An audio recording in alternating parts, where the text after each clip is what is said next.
Hello everyone, welcome back to another video. Today I'm going to be talking about DMSO. If you are not already subscribed to this channel, please do so. If you like this video, give it a thumbs up. And yeah, before we get into the topic of today's video, please listen to my disclaimer. I'm not a doctor, and I'm not a chemist, and I do not pretend to be either one of those things. I do not encourage the use of any substances, legal or illegal, and this video is strictly for educational and entertainment purposes only. DMSO, also known as dimethyl sulfoxide, I had to write it down because I always say sulfide instead of sulfoxide, is typically used in a sort of gel form or cream form for pain. It has also been shown to have some sort of effect on acetylcholine in the brain, thus helping people who have issues with memory retention and focus, such as ADHD and Alzheimer's. Maybe I need to use some. I seem to have some attention issues right now. It is extremely beneficial in regards to pain. I have not really seen any data or even anecdotes when it comes to helping the brain. I've just heard that it has an effect with acetylcholine in the brain, and it's essentially its breakdown. It helps to prevent its breakdown, so there's more acetylcholine bioavailable in the brain. So when it comes to DMSO, it's important to know that DMSO is extremely potent at permeating the skin layer. Now, this means that it's extremely bioavailable when applied topically. This is not common. Most things do not do not have a high bioavailability when applied topically. That's why we usually have to do something sublingually or take it orally or have an injection. But DMSO is very different. It's even so potent that you have to be careful where you apply it to your skin, because if you have something on your skin, it can actually draw it inside and pull it down with it. So if, for example, you had some magnesium powder on your skin to a point that it would be too much magnesium for your body to handle, let's say you were working in a factory with magnesium, you apply DMSO to that area, maybe you have a wrist ache and you had a lot of magnesium on this area, it will draw in that magnesium because it's that potent. Now, I've heard of people using solutions from 50 to 70% concentrated DMSO application to the skin.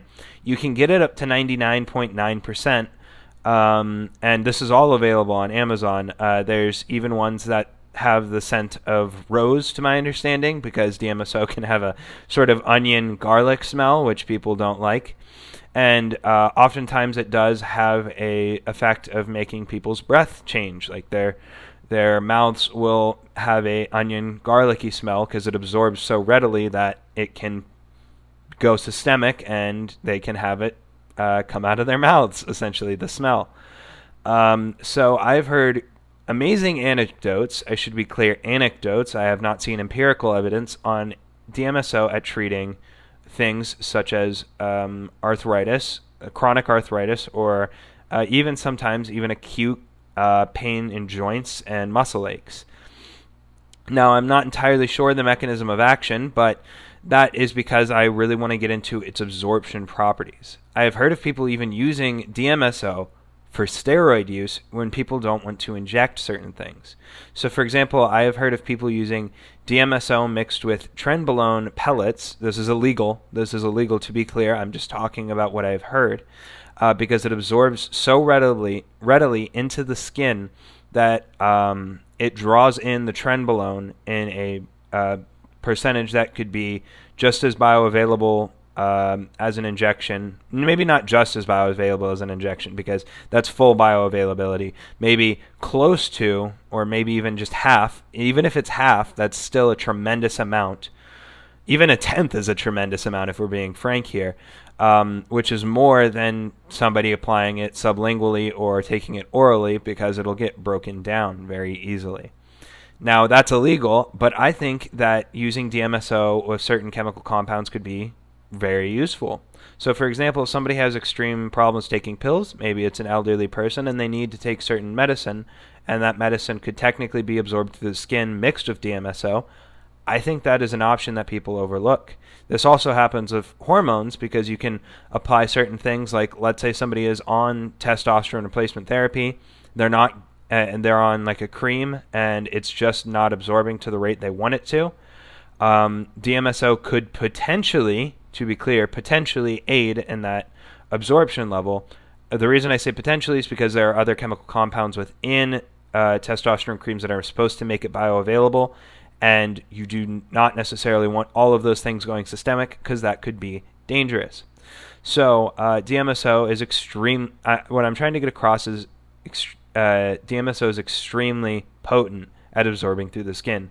So much so that if, say, a worker was, maybe somebody was working at a supplement factory, for example, and they're doing, they're making potassium capsules or something like that.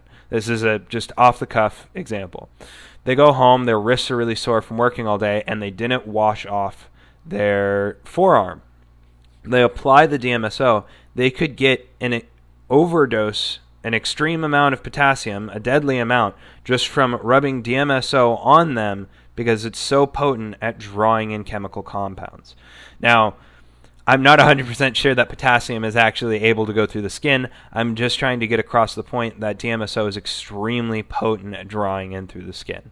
And so this makes it extremely helpful for people who have chronic pain. And honestly, I wish I knew about this before for a lot of people that I know, because I know a lot of people with arthritis that this could potentially help. And it's also extremely beneficial for people who just can't take pills, capsules, or otherwise have trouble doing stuff orally or via injection. This could be a alternative route to help with absorption, and I think that is huge.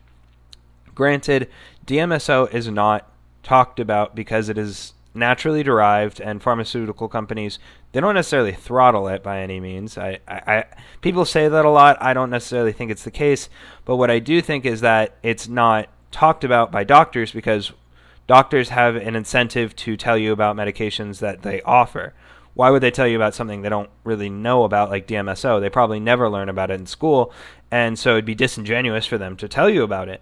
So I'm not blaming doctors or pharmaceutical industries for not talking about it, but I do want to bring it up here because I think it could help a lot of people with long-term chronic pain or people who have problems with trying to get absorption through the skin. Now, it's important to note that some people react very badly to DMSO on skin patches because it can cause a rash. I've also heard of it causing headaches for people because they absorb too much DMSO, and it can cause them head pain. People make a lot of claims, such as that it removes heavy metals from your body, and it's this sort of master antioxidant, like almost like an N-acetylcysteine or a TUDCA. But I'm not necessarily sure about those claims. I have not seen any evidence to support them. To be clear, I haven't seen any evidence on the contrary. I'm just stating that I have not seen any evidence, blood work, or anything like that. And people will claim that the headaches are from the antioxidants' effects. I don't necessarily find that to be especially convincing, but I do know that it has been helpful for so many people with pain and absorption of medication that I wanted to bring it to your attention. So, that is going to be it for today's video, everybody. I hope you enjoyed it. Please subscribe to this channel. Please hit that thumbs up below. I hope everyone is doing well right now. And I want to remind everybody that when you lift, to keep those shoulders back and down. And until next time, have a great one.